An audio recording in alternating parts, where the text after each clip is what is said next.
శ్రీ బాల త్రిపుర దేవి కుంకుమార్చన యాగంలో పాల్గొనండి. సర్వ కష్టాలు తొలగి శుభ ఫలితాలు పొందండి.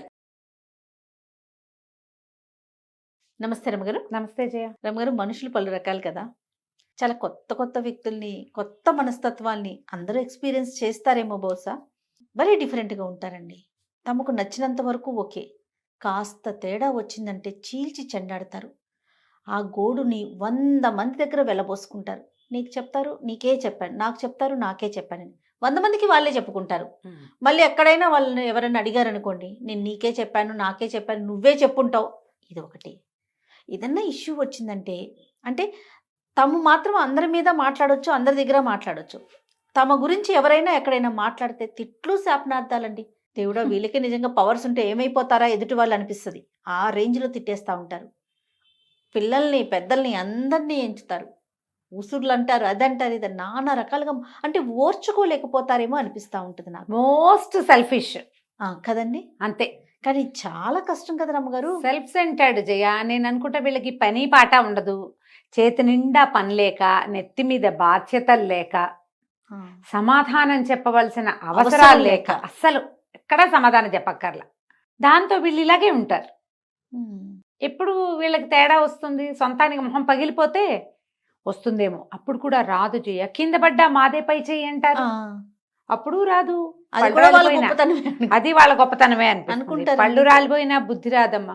ఏంటంటే ఇది వ్యక్తులలో తేడాలు జయ. ఇవన్నీ ఇప్పుడు మనమే ఏదో చేసాం చిన్నది అంటే, ఇప్పుడు మన ఇద్దరం మాట్లాడుకున్నాం అనుకో, ఏదన్నా ఒక విపరీతమైన మ్యాటర్ నేను ఇంకొకరికి షేర్ చేసేదాన్ని, అది బయటికి వెళ్ళిపోయింది. ఈ ఈకలన్నీ బయటికి వెళ్ళిపోతాయి. ఏముంది, గాలి వేస్తే పోతాయి అంతేగా. ఎప్పుడైనా అది మళ్ళీ ఎదురు తిరిగి మన దగ్గరికి వచ్చినప్పుడు, మనం మళ్ళీ దాన్ని ఫేస్ చేయాల్సి వచ్చినప్పుడు మనకి జనరల్గా బుద్ధి రావాలి లెక్క ప్రకారం. ఇది చేయకూడదు, ఇది తప్పు, ఇది తప్పు. మానరు అయినా సరే 4 రోజులు ఊరుకుంటారు. బాబాయ్ నాకెందుకు వచ్చింది, పైకి అంటుంటారు నాకెందుకు వచ్చింది, ఏం చెప్పినా నెత్తి మీదకి వస్తుంది అని మానేస్తారు. మళ్ళీ ఒక నెల 2 నెలలు అయ్యేసరికి పాత పడిపోతుంది. వీళ్ళు ఒరిజినల్ అది బయటకు వచ్చేస్తుంది. ఒక్కొక్కసారి వీళ్ళే రోడ్డు మీద పడిపోవాల్సి వస్తుంది.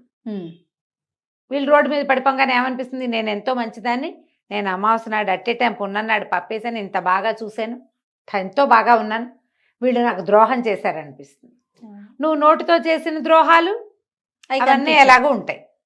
వ్యక్తులు వాళ్ళల్లో వాళ్ళకి మార్పు తెచ్చుకోవాలి జయ. ఇదేమి సుఖానికి రాదు, అస్సలు సంతోషానికి రాదు, పరువు తక్కువ, బయటపడిపోతాం. చివరికి ఇది మన క్యారెక్టర్ అని రాయబడుతుంది. మీరు ఇంతేనంటారు, అంతేగా. ఆవిడ అంతేనని చెప్తారు, పోనీ ఆయన అంతేనంటారు, వాడు అంతేరా, వాడు అలాంటి వాడే. ఇక ఇప్పుడు నువ్వు అంతే, నువ్వు నిజానికి అలాంటిది కాదు, నీకు చాలా మంచి లక్షణాలు బోల్డ్ ఉంటాయి నీ దగ్గర. నువ్వు చాలా తెలివై ఉండొచ్చు, నువ్వు చాలా పనిమంతతనం ఉండొచ్చు, మంచి అద్భుతమైన వ్యాపారపు దృక్పథాలు ఉండొచ్చు, నీకు మంచి బిజినెస్ చేసి ఉండొచ్చు, నువ్వు హెల్ప్ఫుల్గా ఉండొచ్చు, ధర్మమైన ప్రవర్తన కూడా నీకు ఉండొచ్చు. కానీ నోరు వదిలేసే గుణంతో అవన్నీ పోయి ఈ మచ్చ పెద్దదైపోతుంది. క్యారెక్టర్లో ఇబ్బందులు ఇవి చిన్నప్పటి నుంచి అలవాటు అవుతాయి జయ. పిల్లలు గాసిపింగ్ చేస్తుంటే ఒప్పుకోకండి. వాళ్ళ సంగతులు వీళ్ళ సంగతులు చెప్తారు ఇంట్లో, వాళ్ళ మమ్మీట వాళ్ళ డాడీట వాళ్ళట వీళ్ళట, అలాంటివి ఒప్పుకోవద్దు. ఏదైనా సందర్భం వచ్చినప్పుడు చెప్పాలి. ఇప్పుడు నువ్వు వాళ్ళ గురించి ఎలా చెప్తున్నావో నీ గురించి కూడా వాళ్ళు అట్లాగే చెప్పుకుంటారు, అలాగే వస్తుంది కదా. చెప్పకూడదు, మనం మాట్లాడుకోకూడదు, పిల్లల్ని చెప్పనివ్వకూడదు, మంచిది కాదు. ఇది గాసిపింగ్. ఇప్పుడు నీకు ఏ ఏజ్కి అర్థమవుతుంది, 8th 9th క్లాసులకు వచ్చేసరికి పిల్లలకి నో గాసిపింగ్ అనేది మనం చెప్పచ్చు. గాసిప్స్ అర్థమవుతాయి వాళ్ళకి, అర్థమవుతుంది ఆ పదం, స్కూళ్ళల్లో తెలుసుకుంటారు. అవును. దీనివల్ల ప్రాబ్లమ్స్ వస్తాయి. మనం ఎవరింటికైనా వెళ్ళామనుకో, లేదా మన పిల్లలే ఎవరింటికైనా వెళ్ళారు, ఊరు వెళ్తాము, ఎక్కడికైనా వెళ్తాము, అక్కడ ఎవరిదైనా ఏవైనా ఆడ్ బిహేవియర్స్ చూస్తాం మనం, వాళ్ళు అంతే అని ఊరుకోవాలి, అక్కడ అలా అని ఊరుకోవాలి. దాన్ని తెచ్చి ఇక్కడ చెప్పకూడదు. పిల్లలు ఏం చేస్తారంటే సరిగ్గా పెట్టలేదని, సరిగ్గా పని చేయించారని, వాళ్ళ ఇంట్లో అదేదో బాగులేదని అలాంటివి ఇళ్లల్లో చెప్తారు తెచ్చి. మా పిల్లాడు వచ్చినప్పుడు నువ్వు బాగా చేయలేదని తల్లులు ఎప్పుడు అడుగుతారు కూడా. అడుగుతారండి. అక్కడ ఏదో జరుగుంటుంది. ఆ, వీళ్ళు పెసరపప్పు తినరు, వాళ్ళ ఇంట్లో రోజు పెసరపప్పే వండారు, తినలేక చచ్చాను అంటుంది పిల్ల. ఎవరింటికైనా వెళ్ళినప్పుడు సర్దుకోవాలి నాన్న. అసలు చెప్పడాన్నే ఎంకరేజ్ చేయకూడదు. చెప్పడానికి మళ్ళీ encourage తిప్పి చేయకూడదు. అడుగుతారు రమ్మగారు. అడుగుతారు. అది తిప్పి ఎంత పెయిన్ఫుల్లో కదండి. అవును. చాలా ఇబ్బంది అదేంటి మనం మామూలుగానే ఉన్నాం కదా ఇంకొకసారి ఏమనిపిస్తుంది అంటే వాళ్ళు వచ్చినప్పుడు వాళ్ళకి ఒళ్ళ దగ్గర పెట్టుకోవాలి మనం. బాబు నీకు ఇష్టమైన నువ్వు తింటావా ఒళ్ళు దగ్గర తింటావా. పెట్టుకోవాలని మీకు అట్లా అనిపిస్తుందేమో. ఆ. రెండోసారి అన్నం కూడా పెట్టబుద్ది కదా రమ్మగారు. మరి అంటే ఇప్పుడు తప్పనిసరి అనుకో జయ, ఆ, అప్పుడు ఏం మనసులో నుంచి చేస్తాము? రాదు కదండి. మనసులో నుంచి రాదు, నేను ప్రేమలు అనేది పోతాయి. ప్రేమలు పోతాయి కదా, ప్రేమలు రిలేషన్ కంటిన్యూ ప్రేమలు పోతాయి, అభిమానం పోతుంది, ఆపేక్షగా దగ్గరికి తీసే వాళ్ళు తీయము. తీరు. ఇవి చెడగొట్టుకోవద్దు, పిల్లలకి చెప్పాలి. ఏదైనా తేడా ఉంటే సహించి ఊరుకోవటం నేర్పించాలి. ఈ రోజున మన జనరేషన్స్లో అతి పెద్ద ప్రాబ్లం ఏంటంటే, మనం అది ఎక్కడ మొదలెట్టా తెలుసా జయ, ప్రతి దాన్ని సోషల్ మీడియాకి చెప్పాల్సి వస్తుంది. మనం సోషల్ మీడియాలో ఒక అద్భుతమైన యాక్టరు లేదా ఎవరో ఏదో డాన్సో పాటో పాడారు, బాగుంది బాగుంది బాగుంది అని 10 వస్తాయా, 15. నీకు అవసరమా? నీకెందుకు? నీకు ఎన్నేళ్ళు? ఈ ఏజ్కి నీకు ఈ బట్టలు అవసరమా? ఈ ఏజ్కి నీకు ఈ నగ అవసరమా? నువ్వేవిడివి వాళ్ళెవరినో అనడానికి? అది వాళ్ళ ఇష్టం. వాళ్ళ ఇష్టం. నీకు నచ్చితే చూడు, లేకపోతే మానేసి.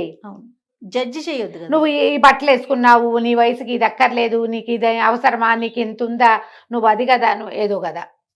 వాళ్ళు ఎవరో డివోర్స్ తీసుకున్నారు, ఇది మేము మ్యూచువల్గా తీసుకున్న నిర్ణయం అని చెప్పారు. ముందు పెళ్లి చేసుకున్నారు, మీరందరూ ఓహో అన్నారు. డివోర్స్ తీసుకున్నారు, ఊహో అని ఊరుకోవాలి కదా.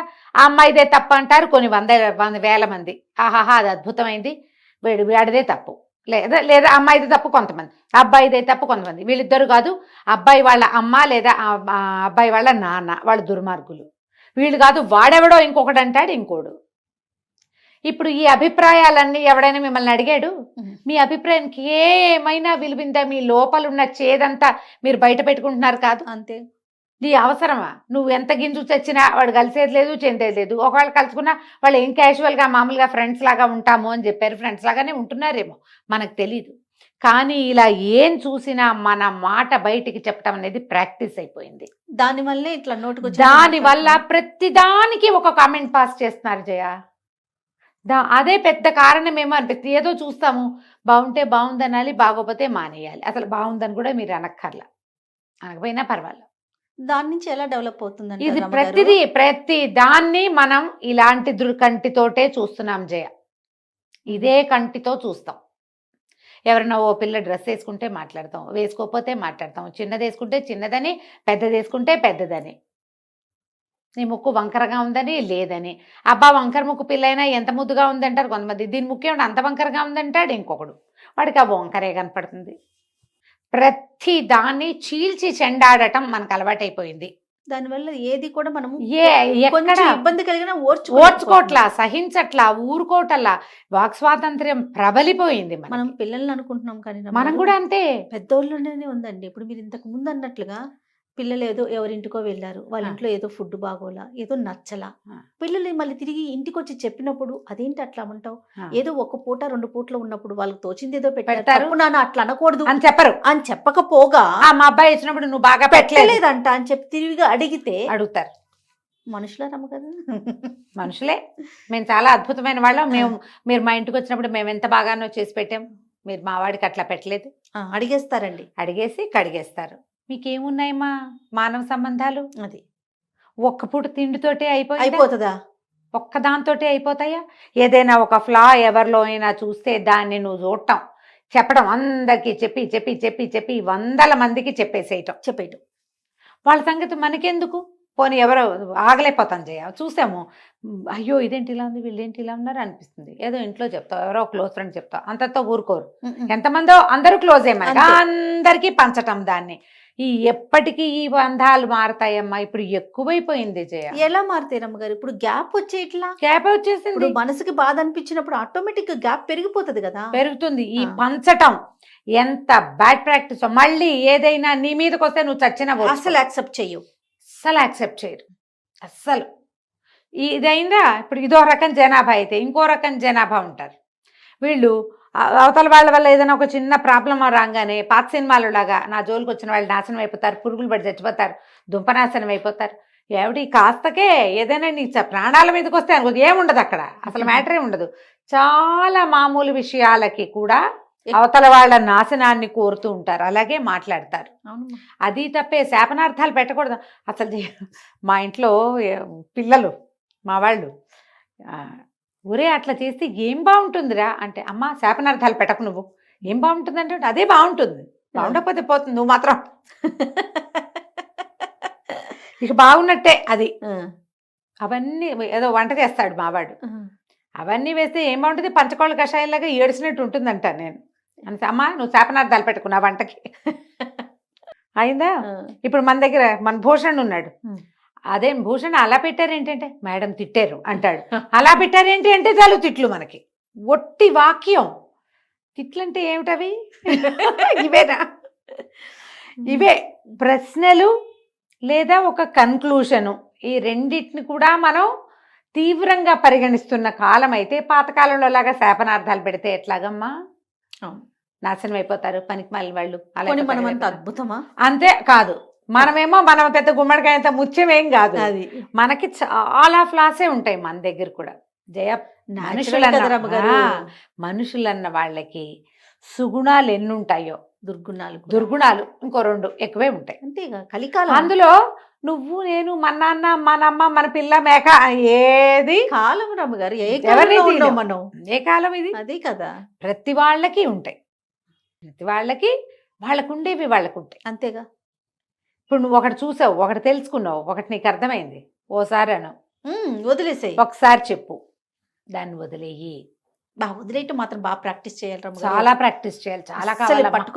పట్టుకొని అదే కాదు, ఇప్పుడు మన ఎవరైనా ఏదైనా అన్నారనుకో, ఇక పీకి దాని మీదే చెప్పుకుని వదిలి వాళ్ళకి చెప్పి వీళ్ళకి ఏడిచి గగ్గోలు పెట్టి ఎప్పటికీ వాళ్ళని క్షమించలేక ఏమవుతుందంటేనమ్మా, మా పాత మాట ఒకటి చెప్తా, ఏ కట్టెకి నిప్పుంటే అదే కాలుతూ ఉంటుంది. అంతేనా? ఈ అక్కర్లేని చింతలు, వాళ్ళెవరో వీళ్ళెవరో, వాళ్ళు అన్నారు వీళ్ళు చేశారు, వాళ్ళు అలాగా వీళ్ళు ఇలాగా, సుఖమేది నీ బతుక్కి, సంతోషమేది అస్సలు. ఈ ధోరణి మార్చుకోండి, గాసిపింగ్ మానేయండి. మీకు అసలు ఎంత ఆరోగ్యం బాగుపడితే ఒక నెల రోజుల వ్రతంలాగా పెట్టుకుందాం. ఏమిటి మన అదేదో సినిమా ఉంది కదా, అబద్ధాలు ఆడకూడదు, ఏప్రిల్ 1 విడుదల, కావాలంటే ఆ సినిమా చూడండి. రాజేంద్ర ప్రసాద్ గారు వంశీ గారు తీశారు, అదిరిపోతుంది సినిమా, సూపర్. ప్రతి ఒక్క డైలాగు అద్భుతంగా ఉంటుంది. మీరు 1 నెల రోజుల పాటు ఎవ్వరి మీద గాసిపింగ్ చెయ్యొద్దు, మీ ఆరోగ్యం ఎంత బాగుపడుతుందో చూడండి. మీకు విటమిన్ డెఫిషియన్సీ ఉండదు, అక్షరాల నమ్మండి. డి విటమిన్ డెఫిషియన్సీ అస్సలు ఉండదు, కడుపులో మంటలు ఉండవు, తలనొప్పి ఉండదు, అలసట అస్సలు ఉండదు, ఎందుకంటేనమ్మా మీరు ఇతరులని మోస్తున్నారు. మోత బరువు చెయ్యొద్దు. మీరు అనవసరంగా ఈ రకమైన ఎమోషనల్ థింగ్స్ని క్యారీ చేయటం వల్ల, ఈ బ్యాగేజ్ వల్లే మీరు ఆ బరువు కింద పడి కుంగిపోతున్నారు. అసలే ఎవరి మోత వాళ్ళకి ఉంటుంది కదా రమ్మగారు, ఎవరికి తగ్గ మోత వాళ్ళకి తగ్గదు కాదు, కొంచెం ఎక్కువే ఉంటుంది. పక్కన మోత మనకే లైఫ్ స్ట్రెస్ చాలా ఎక్కువ ఉంది మనకి. ఎందుకంటే ఎప్పుడు కూడా మన గుర్రానికి ముందు కట్టిన క్యారెట్ లాగా మన జీవితాశయం మనకి ఇంత దూరంలో ఉంటుంటుంది. ప్రతివాడికిను అందదు, కనపడుతూ ఉంటుంది కానీ అందదు. అదే పెద్ద స్ట్రెస్ కాదు మరి. ఆ ఉన్నదానికి తోడు మీరు ఇతరుల వ్యవహారాలను ఎందుకు మోసుకుంటారు? ఎందుకు మోయటం? మొయ్యద్దు అంతే. మీ సంగతి ఒకళ్ళకి చెప్పేసామని సంతోషించండి చాలు. మీ కష్టం ఉంది బోళ్ళంత కడుపులో, మీకు నచ్చలేదు, కళ్ళకి చెప్పండి. మీ ఫ్యామిలీ వరకు పరిమితం చేసుకోండి, లేదా దేవుడి దగ్గర కూర్చొని చెప్పుకోండి బాగా, దేవుడా వాళ్ళు దుర్మార్గులు, వీళ్ళు దుష్టులు, వాళ్ళు అలాగా వీళ్ళు ఇలాగా, నేనేం చేయను, ఇలాంటి చెత్త మనుషుల మధ్యలో బతకాల్సి వస్తోంది, నన్ను రక్షించు దేవుడా అని చెప్పేసుకోండి. రాసిపారేయండి, ఏదైనా రాయండి కూర్చుని, వాళ్ళ తాలూకు ఒక చెడు వాక్యం అనుకుని ఒక శ్రీరామ రాయండి, రామకోటి తొందరగా ఫినిష్ అయిపోతుంది. లోకంలో అంతా చెడే ఉంటుంది, మనది కాందంతా చెడే మనకి, అంతే కదా. కాబట్టి ఇలాంటి ధోరణితోటి ఉండండి అమ్మా, ఆరోగ్యాలు పాడు చేసుకోకండి. ఇవాళ రేపు వస్తున్న మెంటల్ స్ట్రెస్లో 50% ఇతరుల వల్ల వచ్చేదే, అంతే. వాళ్ళ వల్ల రాదు, వాళ్ళని గురించి మనం ఆలోచించడం వల్ల వస్తుంది. అవి మానేసేయండి. రైట్. నమస్తే. నమస్తే జయ.